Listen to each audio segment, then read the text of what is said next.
પગારની આવકમાં ઉદાહરણ નંબર 13 જોઈશું. મિત્રો, સવલતની આપણે કરપાત્ર કિંમત ગણવાની છે, વેલ્યુએશન કરવાનું છે. તો ઉદાહરણ નંબર 13માં ત્રિવેદી સાહેબ છે એ 6,12,000નો વાર્ષિક પગાર મેળવે છે. કંપની તરફથી એમને સજાવટવાળું એક મકાન 12 લાખની વસ્તીવાળા શહેરમાં આપવામાં આવે છે. આ સવલત અંગે કર્મચારીના પગારમાંથી દર મહિને 1,000 કાપી લેવામાં આવે છે અને કંપની ભાડું 1,44,000 ચૂકવે છે. એટલે રેન્ટેડ ક્વાર્ટર છે. કંપનીને પોતાની માલિકીનું નથી, પણ ભાડે લઈને કર્મચારીને આપે છે. શું કરે છે? ભાડે લઈને કર્મચારીને આપે છે. તો આપણે આગળ જોઈએ તો હવે, અને આ મકાનમાં 3,69,000ની કિંમતના ફર્નિચર પણ વસાવી આપ્યા છે માલિકે. તો આવા સાધનો તારીખ 1/4/23ના રોજ એની કિંમત 3,33,023 હતી. તો સવલતની કરપાત્ર કિંમત ગણો. મિત્રો, ફર્નિચરમાં જે મૂળ કિંમત હોય એના જ 10% ગણવાના છે. જો ભાડેથી લીધેલું હોય તો ભાડું ગણવાનું છે, નહીંતર ફર્નિચરના મૂળ કિંમતના પછી ઘસારા પછીની કિંમત આપેલી હોય તો એ કિંમત ધ્યાનમાં લેવાની નથી. આપણે મૂળ કિંમત જ ધ્યાનમાં લેવાની છે. તો મૂળ કિંમતના 10% લેખે એની રકમ એડ થશે. બરાબર છે. તો સૌથી પહેલાં આપણે BABC પ્રમાણે પગારનું મૂલ્યાંકન કરવું જોઈએ, પગાર આકરણી કરવી જોઈએ. પણ આમાં BABC પ્રમાણે નથી થાય એમ, કારણ કે વાર્ષિક પગાર આપી દીધો છે. ટોટલ બેઝિક પે કે DA મોંઘવારી કે બોનસ કે એવું કાંઈ આપેલ નથી. એટલે આપણે વાર્ષિક પગારને જ આપણે ધ્યાનમાં લઈશું. 6,12,000 આપી દીધેલો છે. એટલે આપણે BABC પ્રમાણે પગારની ગણતરી પહેલાં કરવી પડશે નહીં. આપણને પગાર આપી દીધો છે. સીધા મૂલ્યાંકન ઉપર જઈએ તો મિત્રો, મૂલ્યાંકન માટે જેટલા મહિનાનું મૂલ્યાંકન કરવાનું હોય એટલા જ મહિનાનો પગાર આપણે એમાં લેવો જોઈએ. અને મૂલ્યાંકનમાં હંમેશા 2 પાર્ટ પાડેલા છે. ધ્યાન રાખજો મિત્રો. એક પાર્ટ છે 31/8 સુધીનો, 31/8/23 સુધીનો. એટલે અને 31/8/23 પછીનો બીજો પાર્ટ છે. 2 કોષ્ટક તમારે યાદ રાખવા પડશે. અને બંને કોષ્ટકમાં પાછા 2 વિભાગ છે. એક માલિકીનું પોતાનું મકાન હોય અને એક માલિકે ભાડેથી લીધેલું હોય. બરાબર. મકાનના પ્રકાર 2 છે. મકાન માલિકનું પોતાનું મકાન હોય અને કર્મચારીને ભાડે આપી લીધું હોય, અને મકાન માલિકને પોતાનું મકાન ન હોય અને એ ભાડે લઈને આપે તો કેમ કરવાનું છે? તો એનો પણ અલગ કોઠો છે. એમાં મિત્રો, મકાન જો ભાડે આપેલું હોય તો સીધા એક જ કોલમ છે 15%. કેટલું છે? 15%. એટલે એની અંદર આપણને એકદમ ઇઝી પડે. 15% છે. દાખલા પહેલા કોઠામાં ચોખ્ખું લખ્યું છે કે જો ખરેખર માલિકને ભાડેથી રાખવામાં આવે તો 15%. એમાં પછી શહેરની વસ્તી ગણતરી લેવાની નથી. જો ભાડેથી મકાન કર્મચારીને આપવાના આવે ને તો એને વસ્તી કેટલાની છે જોવાનું નથી. એના 15% કાપી જ લેવાનું. એનું વસ્તી પ્રમાણે થતું નથી. બરાબર છે. રહેઠાણની સગવડ અંગે માલિક ભાડું ચૂકવતા હોય તો, પોતાની માલિકનું મકાન ન હોય માલિકને, તો એની પહેલા કોઠામાં 15% અને બીજા કોઠામાં 10%. આટલું જ યાદ રાખવાનું છે. વસ્તી ધ્યાનમાં રાખવાની નથી. બંને કોઠામાં જોઈ લો. બંને કોઠામાં જો મકાન માલિકનું ભાડુઆતથી આપેલું હોય તો એક જ કોલમ યાદ રાખવાની. પહેલા કોઠામાં 15% અને બીજા કોઠામાં 10%. બાકી જો મકાન માલિકીનું હોય તો પહેલા કોઠામાં 3 ભાગ છે અને બીજા કોઠામાં પણ 3 ભાગ છે. બરાબર છે. 10 લાખથી ઉપર, પછી 10 થી 25 વચ્ચે અને 25થી ઉપર. અને પહેલા કોઠામાં છે 15 લાખ સુધી, પછી 15 થી 40 અને 40 થી વધારે. એટલે આ પ્રમાણે તમારે બરાબર ધ્યાનમાં રાખવાની બાબત છે. તો મિત્રો, આની અંદર મકાન છે એ ભાડે આપેલું છે. બરાબર છે. ભાડે આપેલું છે તો આપણે બંનેમાં ભાડે આપેલામાં જોઈએ તો આની અંદર વસ્તી છે, એમાં વસ્તી ધ્યાનમાં લેવાની નથી. છતાંય 12 લાખની વસ્તીનું કીધું છે. બરાબર છે. તો 12 લાખની વસ્તીમાં આપણે એની અંદર વેલ્યુએશન પહેલાં આપણે આવે ત્યારે કરીએ. ચલો, ત્યારે હવે એટલા જ પગારનું જેટલા પગારનું વેલ્યુએશન કીધું હોય એટલા પગારનો એટલા જ મહિનાનો પગાર લેવાનો. તો 6,12,000ને આપણે 12 વડે ભાગીએ તો 51,000 આવે. કેટલા આવે? 51,000. મિત્રો પહેલા ભાગ પ્રમાણે 1/4 થી 31/8 સુધીનું ગણવું પડશે. એ થશે 5 મહિનાનું, કારણ કે પહેલો કોટો 31/8 સુધીનો છે. એટલે આપણે વેલ્યુએશન કરીએ છેલ્લા વર્ષના આકરણી વર્ષ પ્રમાણે, પાછલા વર્ષ પ્રમાણે, તો 1/4 થી શરૂ થાય. 1/4 થી 31/8 5 મહિનાનો પગાર લેવામાં આવશે અને 12 વડે ભાગી નાખો એટલે 5 મહિના 1 મહિના 51 ગુણ્યા 5 2,55,000 15% લેવામાં આવશે. કેટલું લેવામાં આવશે? 15%. એમાં પહેલા કોઠાની અંદર લખેલું છે કે મકાન ભાડે લીધેલું છે. મકાન કેવું લીધું છે? ભાડે લીધું છે. એટલે ભાડે લીધા માટે એક જ કોલમ છે 15% અને બીજા કોઠામાં 10%. તો 15% માલુમ પડશે. બરાબર. તો 31/8 સુધીમાં પહેલો કોઠો 15% વાળો. પછી બીજા 7 મહિનાનું ગણીએ 1/9 તો એ બીજો કોઠો શરૂ થશે. બરાબર. પહેલો કોઠો 31/8 સુધીનો જ છે. બીજો કોઠો 7 મહિનાનો, પહેલો કોઠો 5 મહિનાનો, બીજો કોઠો 7 મહિનાનો.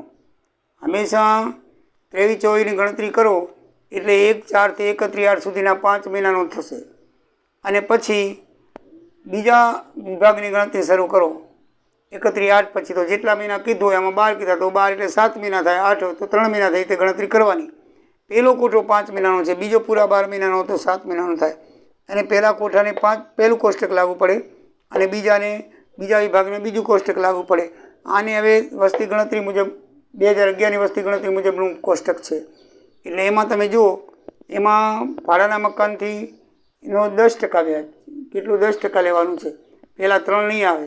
વસ્તી એમાં ધ્યાનમાં લેવાની હોતી નથી.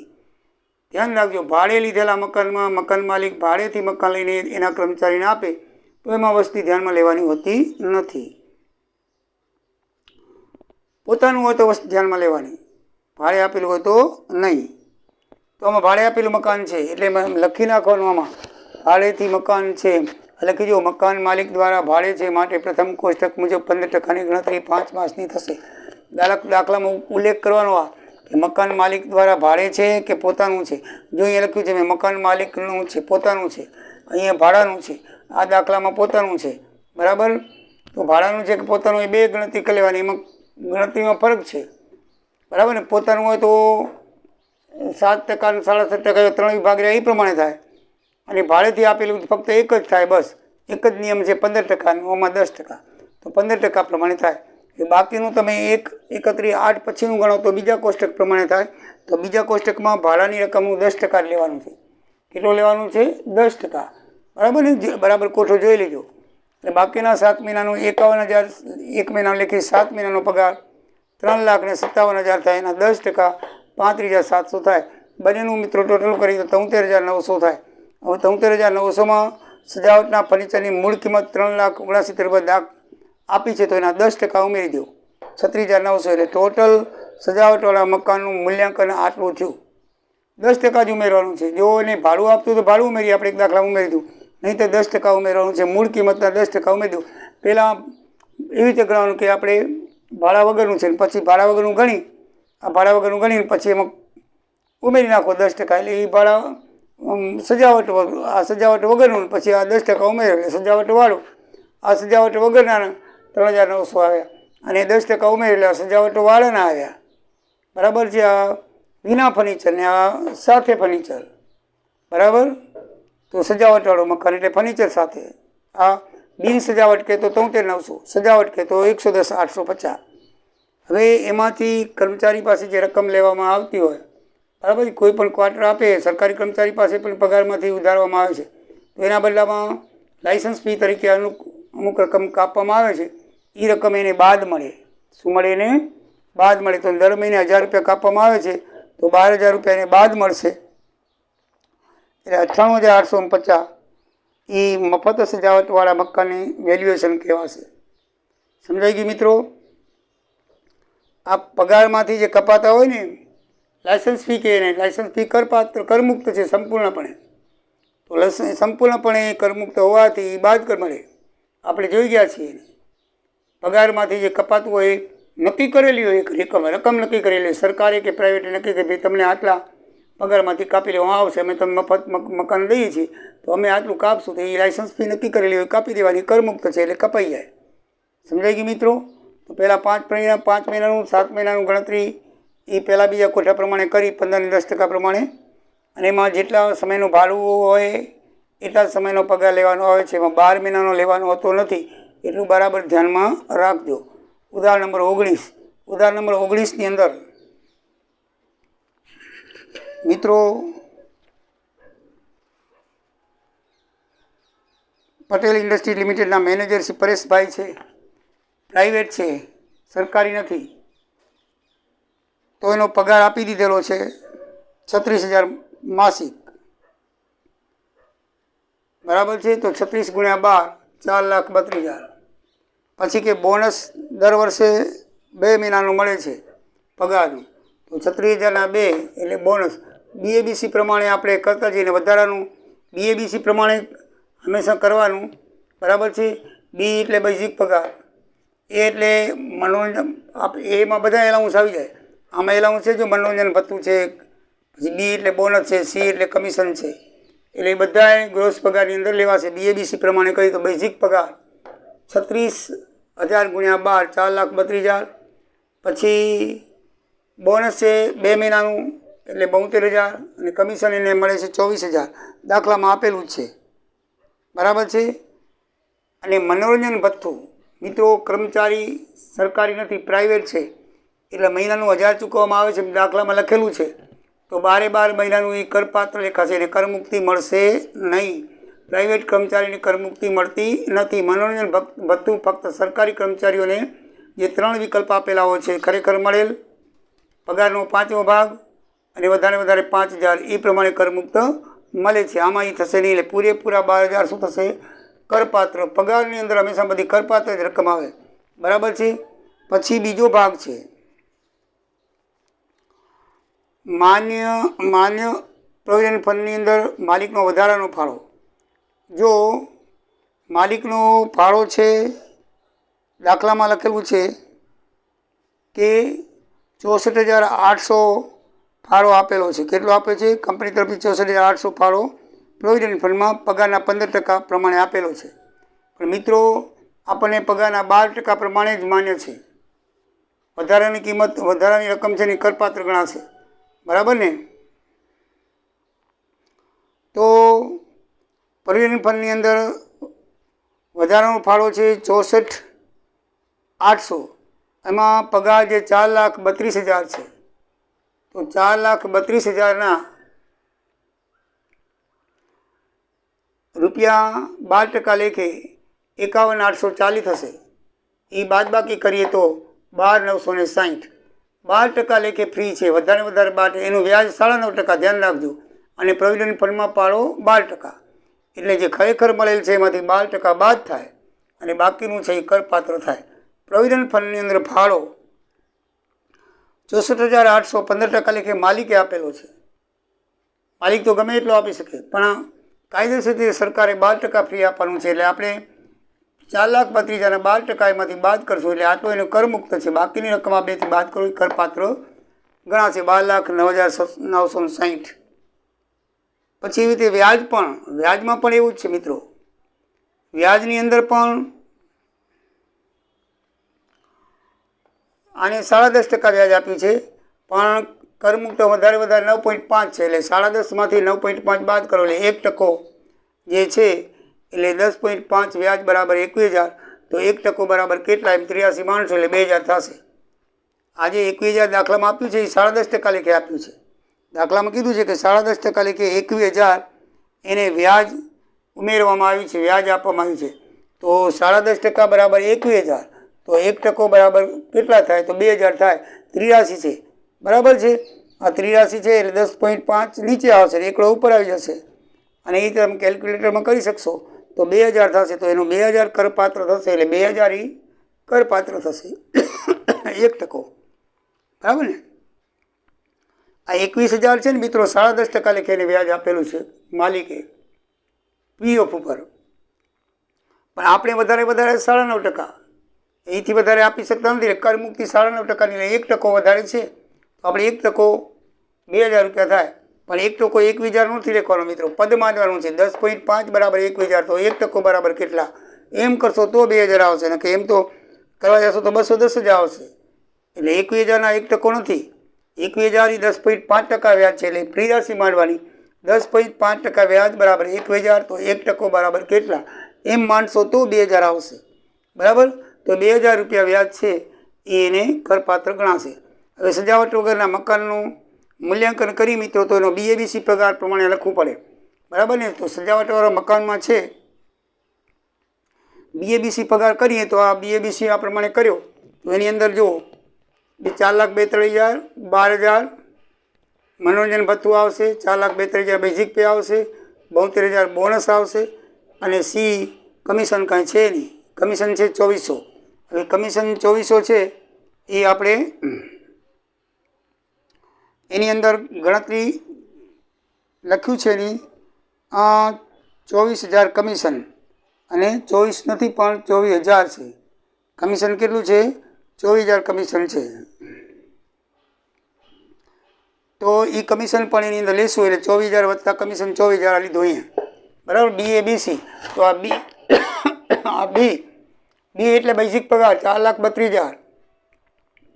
એ એટલે બધા એલાઉન્સ. આની અંદર એલાઉન્સ ફક્ત એક જ છે, મનોરંજન ભથ્થું. બરાબર, એન્ડોમેન્ટ એમાં એલાઉન્સ, એન્ટરટેનમેન્ટ એલાઉન્સ. તો એ મિત્રો છે 12,000. પછી છે બોનસ, એ કેટલું છે? 72,000. સી એટલે કમિશન કેટલું છે? 24,000. તો BABC પ્રમાણેનો પગાર થાય 5,40,000. કેટલો થાય? આ પ્રોવિડન્ટ ફંડમાં ફાળો નથી લખવાનું, BABC જ લખવાનું છે.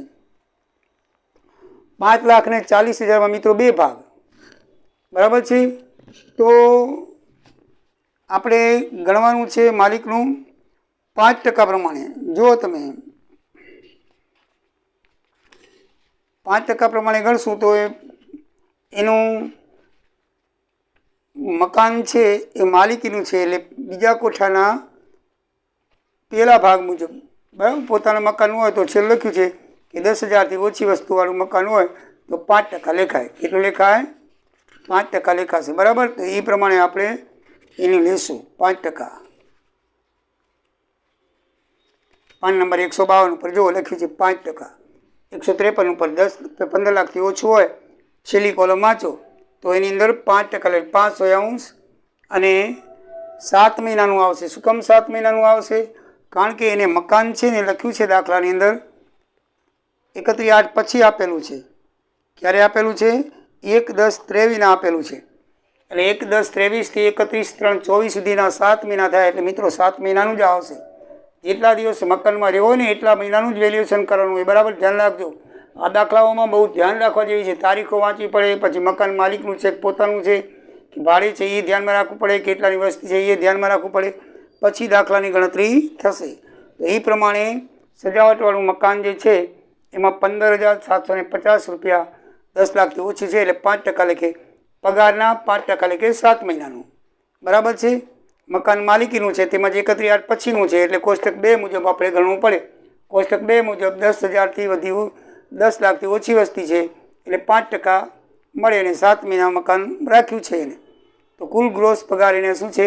5,70,710 થાય. મિત્રો ખાસ કપાતો 3 પ્રકારની હોય છે. એક તો આ 16(1) મુજબ સ્ટાન્ડર્ડ કપાત 50,000 લેખી લેવાની. દાખલામાં આપેલી હોય કે ના આપેલી હોય આપણે 50,000 સ્ટાન્ડર્ડ કપાત થાય એ ફરજિયાત છે. પછી મનોરંજન ભથ્થું જો આમાં તો સરકારી હોય તો આપણે 3 વિકલ્પ પ્રમાણે જે થતું હોય અહીંયા લખવું પડે, પણ આમાં તો હવે એ છે નહીં, પ્રાઇવેટ કર્મચારી છે, પૂરેપૂરું કરપાત્ર છે એટલે અહીંયા કરમુક્તિમાં કાંઈ નહીં આવે. વ્યવસાય વેરો, સર્વિસ ટેક્સ કહેવાય એને, અહીંયા બિઝનેસ ટેક્સ કહેવાશે. એ દર મહિને 200 રૂપિયા કપાઈ જાય છે એટલે કપાઈ ગયો પછી પગારમાં એડ ન થાય, કારણ કે એકવાર કપાઈ ગયો એટલે એ પછી બાદ જ કરવો પડે. એટલે સરકારી વેરામાં એ કપાત કરવો પડે, એડવાન્સ ટેક્સ કહેવાય ને.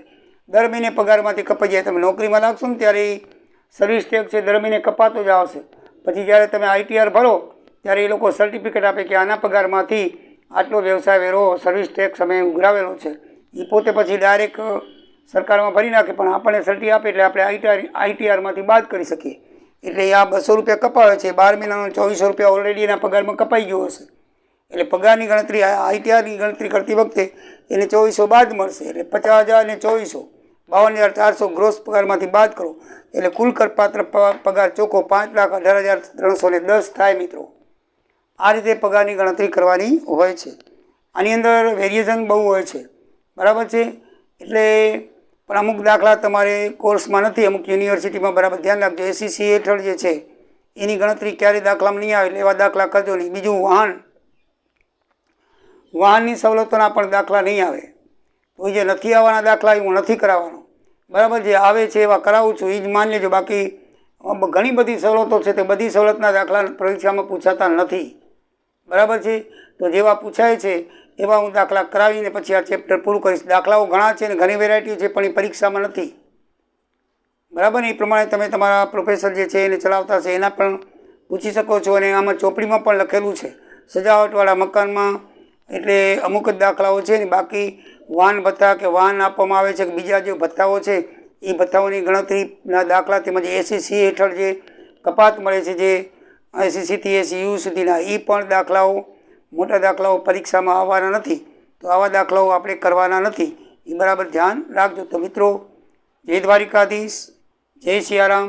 આવજો, સબસ્ક્રાઈબ કરતા રહેજો. નવરાત્રિમાં ઉજાગરા કરતા હશો એટલે હમણાં સબસ્ક્રાઈબ બહુ ઓછા આવે છે, એટલે અને વ્યૂ પણ ઓછા હોય છે. તો સાથે સાથે જોતા જજો. ભલે ગરબે રમો પણ પરીક્ષામાં ધ્યાન દીજો, કારણ કે પરીક્ષા તરત જ તમારી છે. એટલે રમો અને કરો, બે કામ કરજો. જય સિયારામ, જય દ્વારિકાધીશ.